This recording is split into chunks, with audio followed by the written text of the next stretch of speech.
தமிழ்நாட்டில் வாக்காளர் பட்டியல் சிறப்பு தீவிர திருத்தப் பணி நடைபெற உள்ளது.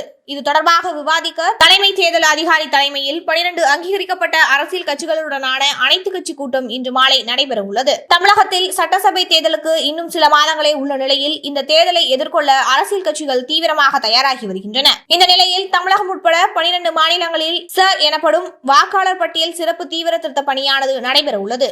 ஏற்கனவே பீகாரில் வாக்காளர் பட்டியல் சிறப்பு தீவிர திருத்த பணியில் பல்வேறு முறைகேடுகள் நடைபெற்றிருப்பதாக காங்கிரஸ் உள்ளிட்ட எதிர்க்கட்சிகள் குற்றம் சாட்டிய நிலையில் சர் என்ற பெயரிலான இந்த செயல்முறை மூலம் போலி வாக்காளர்கள், இரட்டை வாக்குரிமை கொண்டிருந்தவர்கள், மரணமடைந்தவர்கள், வெளிநாடுகளில் இருந்து ஊடுருவியவர்கள் ஆகியோரின் பெயர்கள் நீக்கப்பட்டு வாக்காளர் பட்டியல் தூய்மைப்படுத்தப்பட்டதாக தேர்தல் ஆணையம் தெரிவித்தது. பீகாரில் சுமார் 65 லட்சம் வாக்காளர்கள் பட்டியலில் இருந்து பெயர் நீக்கப்பட்டதாகவும் குற்றச்சாட்டுகள் இருந்தன. காங்கிரஸ் உள்ளிட்ட எதிர்க்கட்சிகள் இதற்கு கடும் கண்டனம் தெரிவித்தன. இந்த நிலையில்தான் இரண்டாம் கட்டமாக வாக்காளர் பட்டியல் சிறப்பு தீவிர திருத்தம் தமிழ்நாடு உள்ளிட்ட 12 மாநிலங்கள் மற்றும் யூனியன் பிரதேசங்களில் மேற்கொள்ளப்பட உள்ளது. அடுத்த ஆண்டு சட்டப்பேரவை தேர்தல் நடைபெற உள்ள மாநிலங்கள் உட்பட 12 மாநிலங்களில் சர் மேற்கொள்ளப்படலாம் என தெரிகிறது. இதற்கான படிவங்களை அச்சிடும் பணிகள் தொடங்கி நடைபெற்று வருவதாக தெரிவிக்கப்பட்டுள்ளது. இந்நிலையில் தேர்தல் ஆணையத்தின் அறிவுறுத்தலின்படி மாநில அளவிலான அனைத்து கட்சி கூட்டம் இன்று மாலை சென்னை தலைமைச் செயலகத்தில் நடைபெற உள்ளது. தலைமை தேர்தல் அதிகாரி அர்ச்சனா பட்நாயக் தலைமையில் நடைபெறும் இந்த கூட்டத்தில் அங்கீகரிக்கப்பட்ட தேசிய கட்சிகளான பாஜக, இந்திய தேசிய காங்கிரஸ், ஆம் ஆத்மி,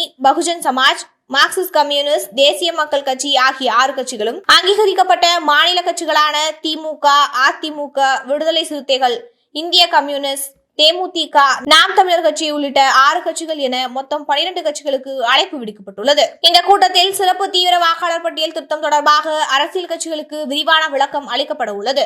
இதனைத் தொடர்ந்து அரசியல் கட்சிகளின் பல்வேறு சந்தேகங்கள் மற்றும் கேள்விகளுக்கு விளக்கம் அளிக்கப்பட உள்ளதாக தெரிவிக்கப்பட்டுள்ளது. இதுபோன்ற மாவட்ட அளவில் மாவட்ட தேர்தல் அலுவலர் தலைமையிலும் அப்பகுதியை சேர்ந்த அனைத்து கட்சி கூட்டம் வரும் நாட்களில் நடத்தப்பட உள்ளதாக தகவல்கள் வெளியாகியுள்ளன. இதற்கிடையே வாக்காளர் பட்டியலில் சிறப்பு தீவிர திருத்தம் பணி குறித்து திமுக கூட்டணி கட்சி தலைவர்களுடன் முதல்வர் ஸ்டாலின் நேற்று அறிவாலயத்தில் ஆலோசனை நடத்தினார். இந்த கூட்டத்துக்கு பின் திமுக தலைமையிலான மதசார்பற்ற முற்போக்கு கூட்டணி கட்சிகள் வெளியிட்ட அறிக்கையில் சர் குறித்து ஆலோசிக்க தமிழ்நாட்டில் உள்ள அனைத்து அரசியல் கட்சிகள் பங்கேற்கும் அனைத்து கட்சி கூட்டமானது நவம்பர் 2ஆம் தேதி அன்று காலை 10 மணி அளவில் தியாகராய நகரில் உள்ள ஹோட்டல் ஆகார்டில் நடைபெற இருக்கிறது என அறிவிக்கப்பட்டது குறிப்பிடத்தக்கது.